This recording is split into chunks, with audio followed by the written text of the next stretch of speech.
Ladies and gentlemen, you're welcome to another episode of the Right to Adversity podcast. I'm your host, Pepe. Today, I've been thinking of using another method. Usually, I would have a very long outline. I've deliberated what I'll be talking about, but I just want it to be heart to heart. So that's why I've gotten very close to you. Today, I'll be talking about someone I really admire. His name is Jensen, Huang, and he is the CEO and co-founder for NVIDIA. NVIDIA is currently the most valuable company in the world. I don't like him or admire him because the company is the most valuable company in the world. Because I think he's doing some things right. Because sometimes when I'm lazing around, when I'm there on social media, say on X, just scrolling, not having really any intent behind the scrolling, I think about Jensen. I think, what would Jensen do? And Jensen, as he has said so many times, he says that he works every waking hour. So he wakes up from sleep and he just starts working. Imagine competing with someone like that. So he's a person that we'll be talking about in this podcast. I've listened to a few podcasts on him. So I listened to the podcast he did with Joe Rogan. I've listened to one he did with Lex Friedman, though I didn't finish listening to that one. And I've listened to another one with Wakesh. So I know quite a little about him. And I've also read the book NVIDIA Way, which is a book about the formation of the company he co-founded, NVIDIA. And it also talks somewhat about Jensen, his life story. So Jensen was born in 1963. He was born in Taiwan. He is of Chinese ethnicity. And his parents moved to Thailand when he was 5. 4 years later, they came to the United States. They went to the United States. And they went to the United States because Thailand at the time wasn't stable. There were a lot of political upheavals, coup d'etats. And his dad was working in Thailand as an electrical engineer, so they sent their children first. When Jensen was sent to the United States, and this is something very interesting, he was sent to a school in a county that was the poorest in the United States at the time. And it's still seen today. Jensen went on Joe Rogan and he mentioned this, so if I'm wrong, my source is Jensen himself. So just imagine there's someone who is today the CEO and co-founder of the most valuable company in the world. He attended a school in a county that was the poorest in the United States. So this should tell us that Jensen came from very humble beginnings. But when he came to the United States, when he went to the United States, I'm speaking about the US as well as my country. When he went to the United States, he could hardly speak any English. So he had to learn the language, had to become familiar with the environment, the culture. And today see where he is. So what I find interesting is how he did it. And I believe I know how he did it. Because he says it all the time. And in the book, The NVIDIA Way, today, spell out how he did it. And that is what the NVIDIA Way is about. So how did Jensen do it? I think Jensen did it through sheer hard work. And it's difficult to compete with someone who is working all the time. So imagine where he is now. He is over 60 years old. The company is the most valuable company in the world. But then he still works every waking hour, 7 days a week. In his podcast with Joe Rogan, he mentions that he got the hard work genes. So he enjoys work. He is working all the time. And that's what made NVIDIA succeed. I remember as I was reading the book, there was someone who moved from a computing company to NVIDIA. And the person mentioned that sometimes they would drive by NVIDIA and they'll see the lights on and they were thinking that, oh, for NVIDIA, when they close somewhere, they just don't turn their lights on. But when he joined NVIDIA, he realized that The lights were on because people were working. So they were literally working all the time. Sometimes Jensen will work, go home, go grab a meal, come back, and then continue working. So it's just sheer hard work. Elon mentions there's a gentleman who has compiled some of Elon Musk's sayings, and he mentions that quantity is its own form of quality. So they work so much, they do so much more. So it's literally impossible for you to compete with them. And one other thing I see about quantity is that the more you do, the more you learn. And I have this belief that even intelligence is emergent. So far as you are intelligent enough, if you work very hard,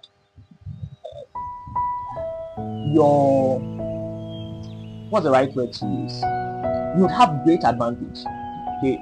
It doesn't matter if someone else is more intelligent, the person has natural higher capacity than you. If the person's brute force is simply higher than yours, his processing speed is higher than yours. So far as you have enough, if you work very hard than that person, the person can't compete with you. And that's NVIDIA's advantage.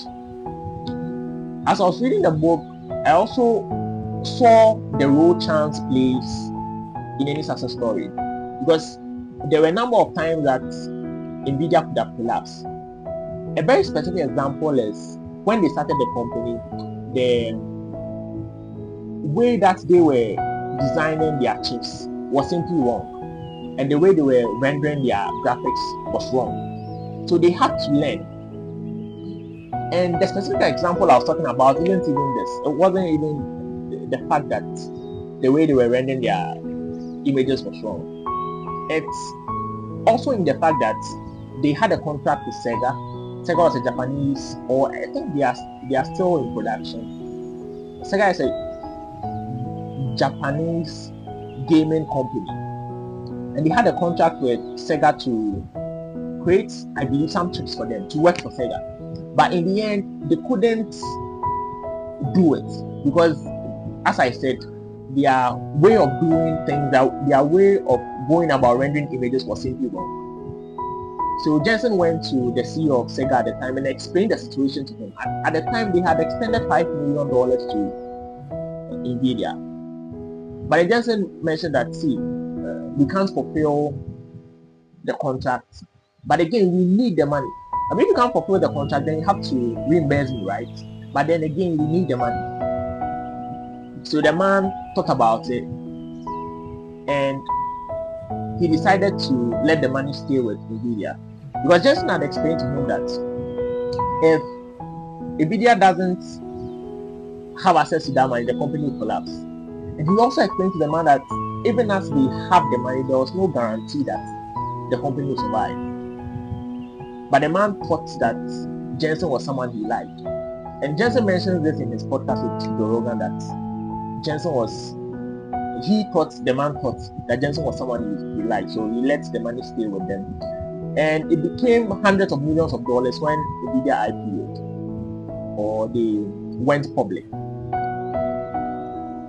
So we learn about hard work, we learn about the role of luck. But another interesting thing is the fact that Jensen, to some extent, prepared himself. That's how come he was able to take advantage of the luck. Prepared himself in what sense? So as what they were doing was wrong, what they did was that they studied the other chip companies and graphic companies that were seeing some success. They read their manuals and then started from scratch. So what the other chip companies did that didn't make sense to them, they corrected it. So that made their model more efficient. So though we can be favored by luck, we have to prepare ourselves. We have to do what we have to do so that when luck comes our way, we can take advantage of it. So we've learned hard work, we've learned about luck.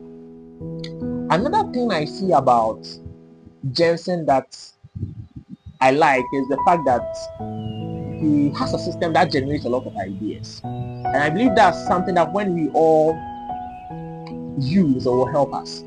So at NVIDIA, there's what they call top 5 email. So every week, each worker is supposed to send 5 interesting ideas, concepts, or things that are current to Jensen. So when you see Jensen in a lot of podcasts, he mentions that he reads thousands of emails. The question is, what emails at all is he reading? So he's always reading about new ideas. And this is all part of hard work. So he immerses himself completely in his field. When I listen to his podcast with Duakesh, he seemed to know everything. He knew more than the interviewer. For someone who is CCU, you think that he might be somewhat separated from the ground, but he knows absolutely everything. He will go for conferences, in fact, conferences that you wouldn't expect him to be there as.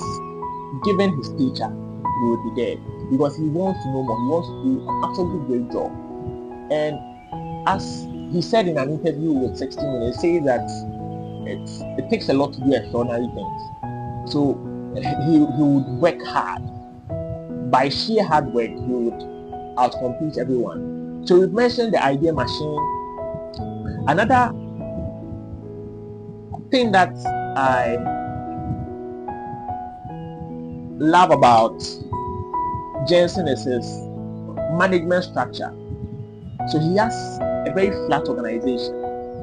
In most companies, there's a lot of bureaucracy. Communication has to go through several layers. But it's not like that at NVIDIA. He has about 60 direct reports. So if there's information to relay, he says it to literally everyone there and then. So there are not a lot of handicaps to restrict communication flow. Another thing he does is I think the concept is mentioned. He calls it torture integrated. He tortures people integrated. So if someone makes a mistake, he would discuss it in front of everyone. So literally shames people publicly. He mentions that it can be difficult for some people to take, but in the company's interest, he has to do that because he doesn't have the time to tell each of his direct reports what they are doing wrong. And when he does it, when he shames people openly, or when he discusses problems people have openly, everyone learns at once. So those are some ideas that I've learned from reading about Jensen. One, through the podcast I've seen him on, and also through the book NVIDIA Way. Before I did this, I went through the book and it was very tempting. It was very tempting for me to read some passages from the book and explain them. Almost every page that I would turn to, there was something fascinating that I would want to read and then explain. But I thought this would be the best format. So the attributes that Jensen has that at least I would want to replicate is: 1, hard work, sheer hard work. 2 is being prepared for luck. 3 is having a system that will generate ideas. And then 4 is having a flat organization. But you don't have to be in an organization, you just have to respond quickly. Let's say someone calls you, respond quickly. And I think the whole principle is do it now. I was reading a book. The name of the book is 39 Letters of John D. Rockefeller to his son. And in one of the letters to his son, the main idea is do it now. You have something to do. You want to call someone. You want to. what's another example to use? Just do it now. If you have something to do it now. When you just do things at once, you avoid a lot of procrastination because you always think, okay, I'll do it in the next minute. I'll do it the next day. In fact, this very episode that I'm recording, I was really tempted to do it today because I have to leave the house, go meet someone. But I was thinking, just do it now. So those are the lessons at least I have learned from the life of Jensen. I hope you enjoyed this episode. So like, share, and turn your notifications on so that when there's another episode, you would see it. And I want to be like Jensen. I have to be doing this consistently. Okay, so have a wonderful day. 6 years.